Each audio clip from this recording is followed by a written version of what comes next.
কেমন আছেন সবাই? চলে এসেছি আজ আবার ছাদ বাগানে নতুন আর একটা ভিডিও শেয়ার করার জন্য। তো আজকে কিছু হারভেস্টিং আছে, চলুন শেয়ার করছি সেগুলো কি।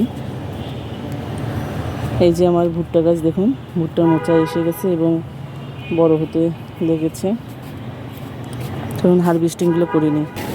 এই যে এখানে একটা কুল্লা হয়ে আছে, এটা তুলব।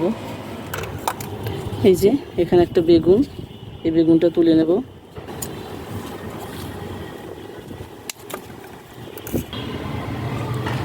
এই যে এখানে আর একটা পুল্লা হয়ে আছে, এটাও তুলে নেব।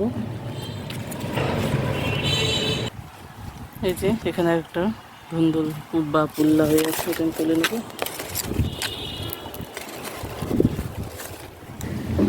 এই ছিল আজকে হারভেস্টিং, কেমন লেগেছে জানাবেন সবাই।